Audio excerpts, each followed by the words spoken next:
చేస్తాను పడుకుంటా ఇలా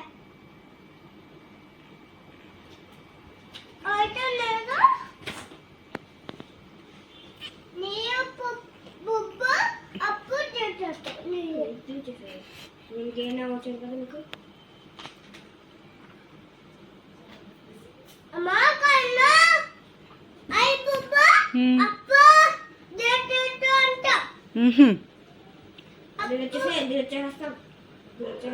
నువ్వు మరి అన్నయ్య వీడియో ఎందుకు డిలీట్ చేసావు జున్ను?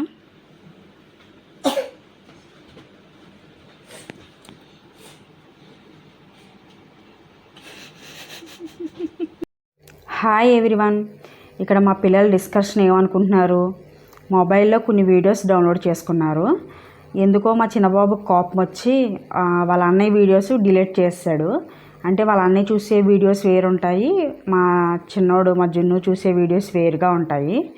మా చిన్నోడికి ఏమైనా కోపం వస్తే వెంటనే మొబైల్ దగ్గరికి వెళ్ళి వాళ్ళ అన్నయ్య డౌన్లోడ్ చేసుకున్నటువంటి వీడియోస్ని డిలీట్ చేసేస్తాడు. అదే అడుగుతున్నాడు వాళ్ళ అన్నయ్య, నువ్వు నా వీడియోస్ ఎందుకు డిలీట్ చేసావని.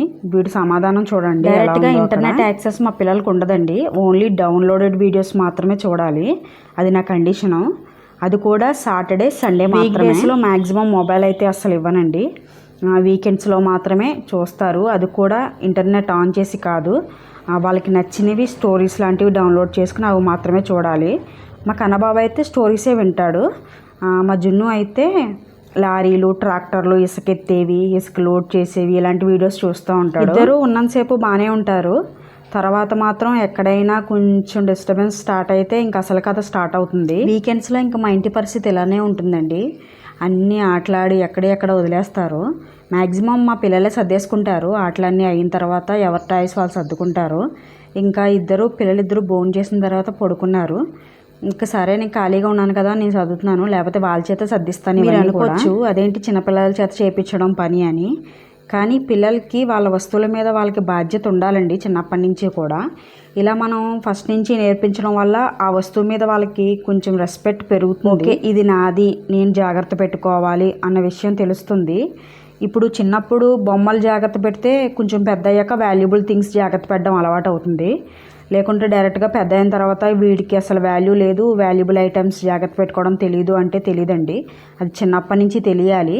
చిన్నప్పుడు ఫస్ట్ బొమ్మలు వాళ్ళ బుక్స్ జాగ్రత్త పెట్టుకోవడం వస్తే కొంచెం పెద్ద అయ్యాక వాల్యుబుల్ థింగ్స్ కూడా వాళ్ళు జాగ్రత్త పెట్టుకోవడం అనేది అలవాటు అవుతుంది. ఎప్పుడు అప్పు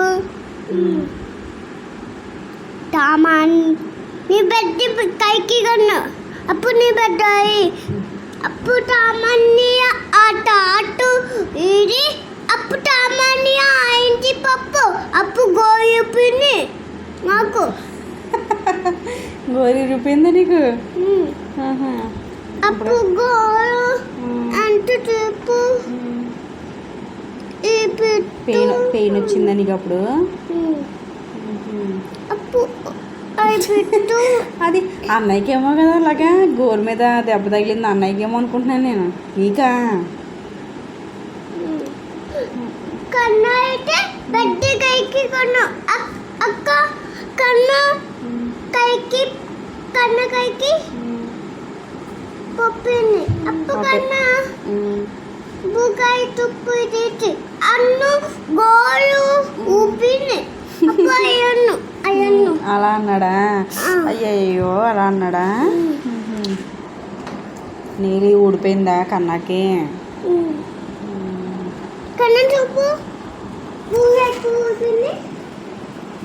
మా కన్నయ్య ఎప్పుడో సైకిల్ నుంచి పడిపోతే గోరికి దెబ్బ తగిలిందండి, కాలు గోరికి గట్టిగాని. సేమ్ అలానే మా జున్ను బాబుకి కూడా జరిగిందిట. కథ అల్లి చెప్తున్నాడు నాకు. నేను సైకిల్ తొక్కుతుంటుంటే నా గోరు మీద నా సైకిల్ పడిపోయింది, నాకు దెబ్బ తగిలింది, బాగా నొప్పి. నెక్స్ట్ డే అయితే మా వారు వాళ్ళ గురువు గారు వాళ్ళ బాబుది ఎంగేజ్మెంట్ చేశారండి. అక్కడికైతే వెళ్ళాము ఆ ఫంక్షన్ దగ్గరికి. ఆ విజువల్స్ ఇవన్నీ కూడా. మా వారు చిన్నప్పుడు ఈ గురువుగారు ఇక్కడే ఉండేవారండి. అప్పుడు మా వారు ఇంకా చాలామంది మంత్రాలు నేర్చుకునేవారు. తర్వాత ఈయనకి తిరుపతిలో జాబ్ వచ్చింది. అంటే అక్కడ వేద పాఠశాలలోని అక్కడికి వెళ్ళిపోయారు, పెద్ద తిరుపతి. వీళ్ళు చాలా బాగా రిసీవ్ చేసుకుని బాగా మాట్లాడారండి. మనం ఎక్కడికైనా వెళ్ళాం అనుకోండి ఫంక్షన్కి, వాళ్ళు తొందరగా మనల్ని చూసి నవ్వి రిసీవ్ చేసుకుని మాట్లాడితే మనం చాలా కంఫర్ట్గా ఉంటాం అక్కడ. అలా కాదు, మాట్లాడకుండా కొంచెం మొబాంగా ఉన్నారనుకో మనకు అసలు వెళ్ళబుద్ధి అవ్వదు తిరిగి. మా కోనసీమలో మర్యాదలు, మాట పట్టింపులు చాలా ఎక్కువ ఉంటాయండి. ఏదైనా ఫంక్షన్కి పిలిచారనుకోండి, మనం వెళ్ళామనుకో, వాళ్ళు ఫంక్షన్ గల వాళ్ళు మనల్ని చూసి సరిగా రిసీవ్ చేసుకోలేదనుకో మళ్ళీ తిరిగి ఎప్పుడూ వెళ్ళరు. నా చిన్నప్పటి నుంచి చాలా ఇన్సిడెంట్స్ చూశాను అలాంటివి. మీరెవరైనా అలాంటివి ఎప్పుడైనా ఫేస్ చేశారా? ఫేస్ చేస్తే తప్పకుండా కామెంట్ చేయండి. నా వీడియో పూర్తిగా చూస్తున్నందుకు చాలా థ్యాంక్స్.